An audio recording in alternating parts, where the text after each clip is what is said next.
Terima kasih Yang Mulia. Seperti yang disampaikan juga tadi oleh KPU, kita baru bisa memberikan gambaran tentang jumlah itu setelah mendengarkan keterangan daripada perkara yang nomor 2. Jadi setelah itu nanti kita bisa tentukan berapa jumlahnya.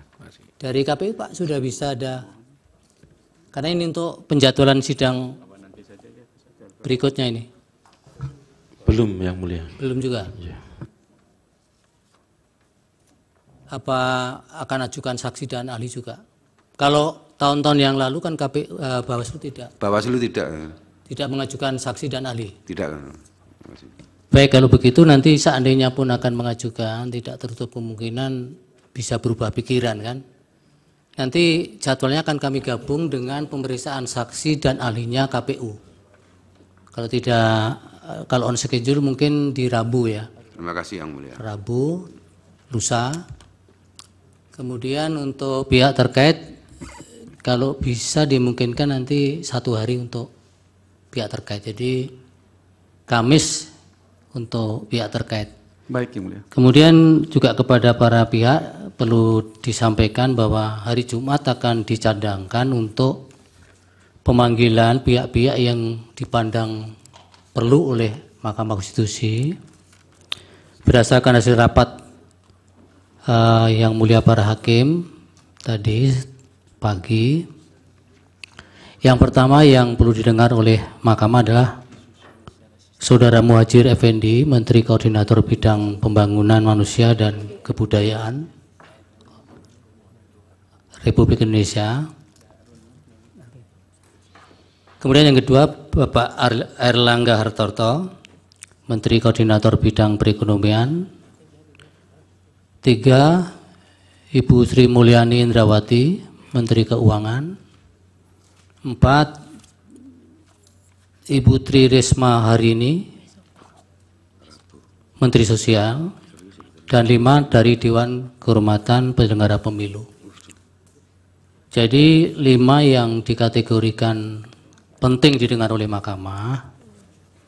Ini bukan berarti Mahkamah mengakomodir permohonan pemohon 1 maupun 2, karena sebagaimana diskusi universalnya kan badan peradilan yang menyelenggarakan persidangan yang sifatnya interpartes itu kemudian nuansanya menjadi keperpihakan kalau mengakomodir pembuktian-pembuktian yang diminta oleh salah satu pihak.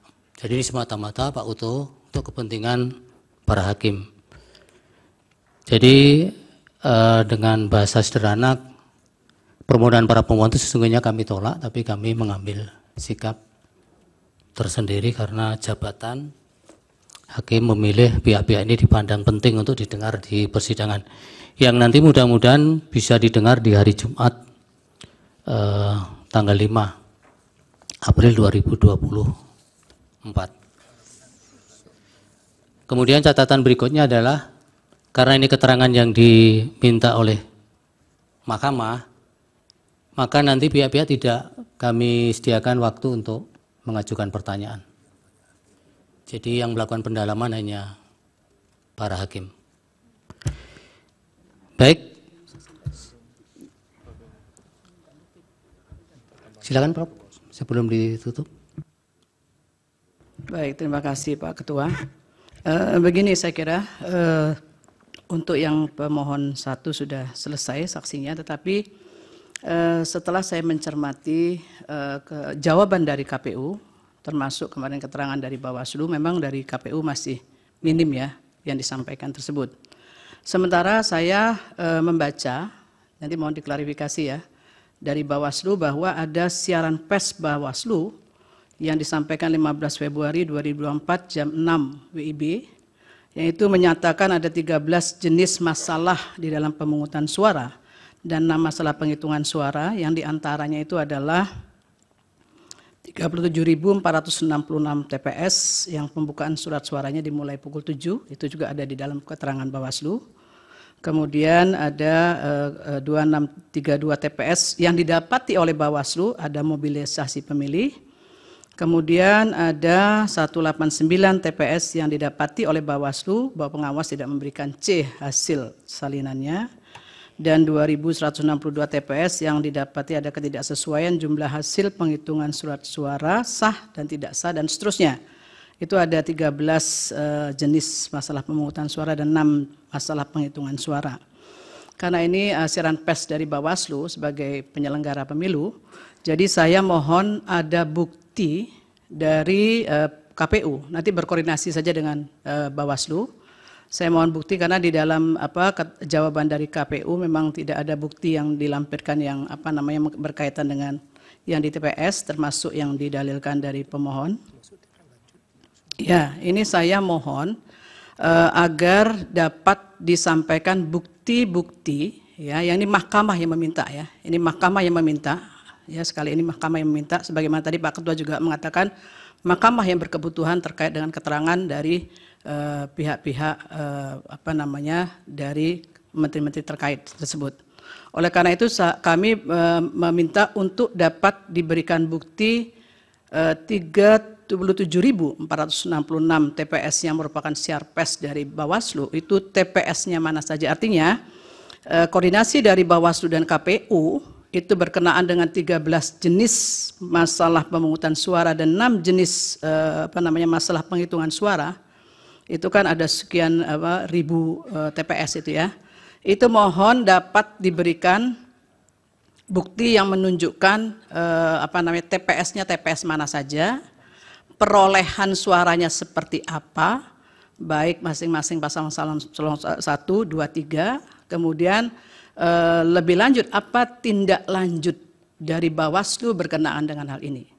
Karena ada beberapa memang didalilkan oleh pemohon 1 dan pemohon 2. Tetapi karena ini munculnya dari Bawaslu, sehingga kami yang berkepentingan untuk melihat lebih jauh persoalan terkait dengan apa yang sudah menjadi konsumsi publik tersebut. Jadi mohon itu dapat kemudian diberikan kepada kami, termasuk dari Bawaslu untuk dapat dilengkapi lebih detail lagi, ya, soal hal tersebut yang sudah disampaikan dari keterangan pers Bawaslu tersebut.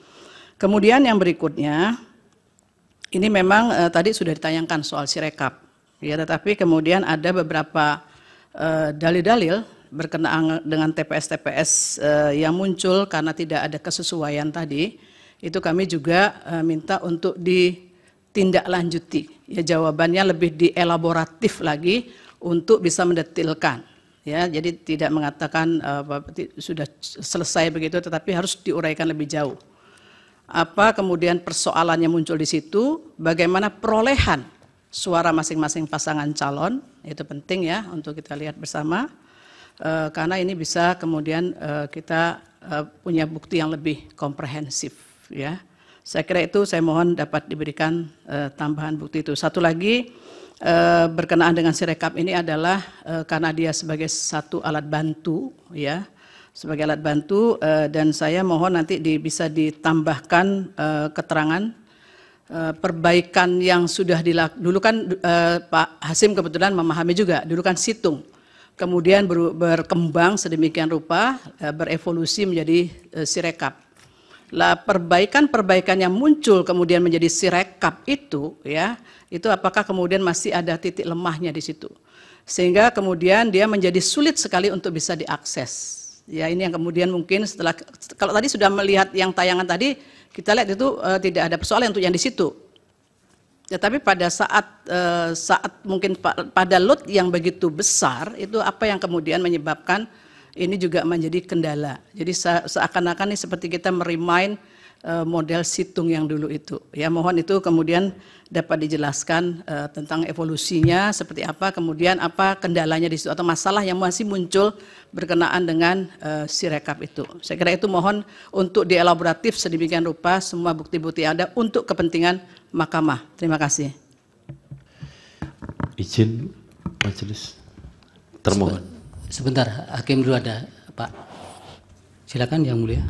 Baik, terima kasih Yang Mulia Ketua. Ini saya untuk termohon, ya.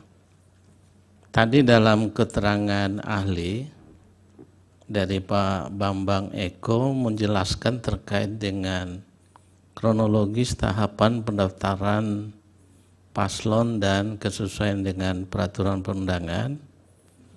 Kemudian ahli dari Profesor Ridwan menyebut terkait surat KPU nomor 1145/PL dan seterusnya 2023 tentang tindak lanjut putusan MK nomor 90 ini dapat dikualifikasi sebagai instrumen yuridis yang sah.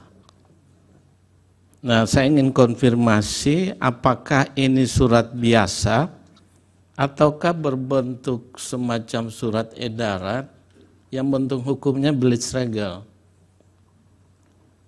Ini saya kira penting karena kalau dilihat dari tahapan kronologis itu PKPU 19/2023 itu ditetapkan 9 Oktober, kemudian putusan MK 90 itu 16 Oktober, sementara surat PKPU ini 19 Oktober. Lalu verifikasi pendaftaran 25, lalu peraturan KPU yang baru 23 itu merubah 19, ini tanggal 13 November. Hanya mohon konfirmasi itu saja. Terima kasih. Terima kasih Yang Mulia.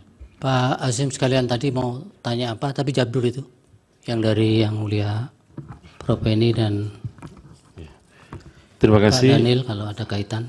Terima kasih. Yang berkaitan dengan jawaban kami yang belum detail, kami sudah menyiapkan katakanlah untuk mendetailkan itu dari segi jumlah poin atau jumlah topiknya tetap, hanya saja masing-masing topiknya kami tambahkan untuk penjelasan-penjelasan. Kemudian yang kedua, di dalam daftar alat bukti juga kami tambahkan dengan kolom keterangan penjelasan tentang alat bukti, misalkan surat atau dokumen ini sebetulnya membuktikan untuk apa atau menjelaskan apa. Kemudian yang ketiga, tentang nama-nama TPS yang muncul dalam persidangan nanti akan kami siapkan form C hasil plano yang ada di dalam Sirekap untuk menjadi alat bukti tambahan, berikut direkap di tingkat kecamatan sebagai pembandingnya. Kemudian yang berikutnya soal permohonan nomor 1 dan nomor 2 yang mendalilkan sejumlah pelanggaran atau apapun istilahnya itu pada hari pemungutan dan penghitungan suara yang merujuk kepada rilis Bawaslu. Kami terus terang saja surat dari Bawaslu tentang hal tersebut belum pernah menerima. Jadi kami ini tahunya juga dari media. Jadi kalau beban pembuktian kepada kami juga agak berat Yang Mulia, karena kami tidak tahu persis apa yang menjadi ya, masalah. kan begini Bapak, kan Bapak juga membantah dalil-dalil yang Bapak bantah yang dari pemohon kan. Nah, untuk membuktikan bantahan itu kan juga harus membuktikan. Demikian juga pemohon menguatkan dalil-dalilnya juga harus membuktikan dalil-dalil yang ada di permohonannya. Baik. Termasuk pihak terkait, Bawaslu juga. Baik, silakan. Jadi nanti yang berkaitan dengan hal tersebut menjadi ruang lingkup tugas wewenang KPU, tentu saja akan kami akan kami detailkan dalam jawaban-jawaban termasuk alat buktinya. Nah, soal yang tadi yang didalilkan oleh pemohon 1 dan perkara 1 dan perkara 2, nanti kami akan koordinasi dengan Bawaslu tentang problem-problemnya, karena kami juga belum tahu, misalkan begini, situasinya temuan ini di lapangan tapi sudah diselesaikan. Nah, kami juga belum tahu. Kami akan diskusikan dulu dengan Bawaslu supaya nanti porsi menjawab kami juga proporsional sebagaimana yang situasi yang di lapangan. Termasuk misalkan begini, di dalam keterangan Bawaslu ketika kemarin menyatakan bahwa dalam pencalonan presiden, teman-teman Bawaslu menyatakan tidak diberikan akses silon presiden pada waktu proses pendaftaran maupun verifikasi. Sebetulnya pertanyaan tersebut juga sudah muncul di dalam putusan, dalam pemeriksaan DKPP, dan kami sampaikan sesungguhnya kami telah memberikan akses silon untuk akun silon untuk pemilu presiden, pencalonan presiden. Namun demikian sampai dengan batas waktu terakhir teman-teman Bawaslu belum pernah mengaktifasi akun tersebut, sehingga untuk itu juga kami sampaikan. Nah, yang terakhir soal kronologi nanti akan kami periksa di dalam jawaban kami, nanti akan kami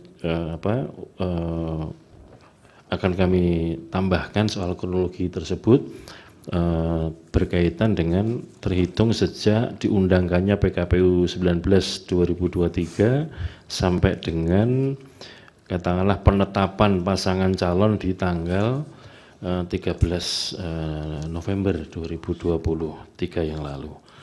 Itu nanti akan kami sampaikan. Walaupun sebetulnya keterangan tersebut di dalam persidangan DKPP juga pernah kami sampaikan. Nanti kami sampaikan kembali. Demikian, terima kasih. Baik. Silakan Prof. Sali. Terima kasih Pak Ketua. Ini memang lebih banyak ke Bawaslu ya, karena berkaitan dengan poin-poin penting dalam penyelenggaraan pemungutan suara dan penghitungan suara. Oleh karena itu, ini jumlahnya kan fantastis nih yang ada di siaran pers Bawaslu ini. Nah, ini yang perlu didetailkan kepada kami. Ini seberapa masif ini sebetulnya. Oleh karena itu, mempertegas ya apa yang disampaikan Prof. Eni tadi, 13 masalah pemungutan suara itu, yang jumlah TPS-nya ribuan semua. Lalu ada 6 masalah penghitungan suara, yang jumlahnya juga ribuan. Bahkan poin 6 terakhir itu di masalah penghitungan suara, Bawaslu mendapati 1.473 TPS yang didapati adanya intimidasi terhadap penyelenggara. Nah, tolong itu dijelaskan kepada kami di mana saja, apa bentuk intimidasinya, siapa yang mengintimidasi. Karena ini bersangkut paut dengan dalil yang disampaikan oleh perkara nomor 1 dan perkara nomor 2. Jadi supaya ini bisa clear, jadi kita ingin tahu bagaimana korelasinya dengan proses secara keseluruhan gitu. Karena ini poin-poin kunci di tahapan pemilihan umum. Jadi soal pemungutan suara ada 13 masalah yang jumlahnya ribuan itu.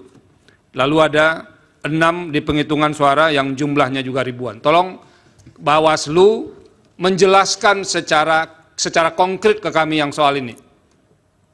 Ya, ini kan ada waktu untuk Bawaslu untuk melengkapi keterangan kemarin pada hari Kamis. Terima kasih Pak Ketua. Baik, terima kasih Prof. Izin yang mulia. Sebentar, masih dari Hakim dulu. Sebelumnya ya. Dari yang mulia. Menambahkan apa yang disampaikan oleh Prof. Eni, Prof. Saldi, begini. Saya kebetulan Hakim Konstitusi yang sudah 3 kali menangani Pilpres. Jadi saya mempunyai banyak pengalaman untuk penanganan Pilpres. Saya melihat Bawaslu dalam posisi yang pasif. Dalam posisi yang pasif, Mahkamah bisa memandang persoalan-persoalan yang muncul pada tahap-tahap sebelumnya itu tidak bisa clear sebagaimana yang disampaikan oleh Prof. Saldi. Sehingga kalau permasalahan-permasalahan yang muncul di sebelumnya tidak tertangani dengan baik oleh Bawaslu, maka bisa saja itu ditangani oleh Mahkamah. Nah, oleh karena itu, maka penjelasan Mahkamah dari Bawaslu mengenai persoalan-persoalan apa saja yang sudah muncul, itu sangat penting untuk diketahui. Karena kalau tidak diketahui, nanti Mahkamah yang akan menelisik dan akan memutus gitu. Nah, ini kan bisa merugikan para pihak. Oleh karena itu, saya mohon Bawaslu betul-betul bisa menjelaskan secara detail seluruh persoalan-persoalan, apalagi ditambah dengan konferensi pers yang di launching itu. Nah, kalau tidak, berarti kita bisa melihat, oh ini belum diselesaikan oleh Bawaslu. Nah, kalau belum diselesaikan oleh Bawaslu, maka Mahkamah harus menyelesaikan. Supaya kepastian hukum dan keadilan dalam penyelenggaraan pemilu bisa tercapai. Sehingga keadilan itu berlaku untuk para pihak. Jadi saya mohon Bawaslu jangan diam saja dan pasif. apa yang sudah harus betul-betul direaksi. Itu yang harus saya sampaikan untuk menambahkan dari Prof. Sadi dan Prof. Eni. Terima kasih Pak Ketua, saya kembalikan. Baik. Cukup? Yang Mulia, Yang Mulia ada satu hal. Melalui Yang Mulia kami meminta untuk barangkali bisa pihak terkait mendapatkan salinan PPT dari yang disampaikan oleh ahli yang diajukan oleh pemohon tadi Iya. untuk pendalaman. Baik. Terima kasih. Baik, nanti supaya sepanjang itu bukan bukti, kalau itu keterangan-keterangan bisa diberikan, tapi kalau bukti cukup insage Pak Pari. Silakan Bawaslu. Ya, terima kasih Yang Mulia. Izin Yang Mulia, kami akan menyampaikan sesuai dengan permintaan dan siaran pers yang sudah kami sampaikan. Yang pertama, yang kedua bahwa kami juga sudah menyampaikan pada dalil-dalil yang sudah ada. Untuk cross-check, untuk tambahan, kami juga sudah ada, memang ada beberapa hal yang tidak tersampaikan, misalnya kajian awal yang harus, karena merupakan objek pengecualian, tapi itu sudah kita sampaikan sebagai bukti di bukti-bukti kita Yang Mulia.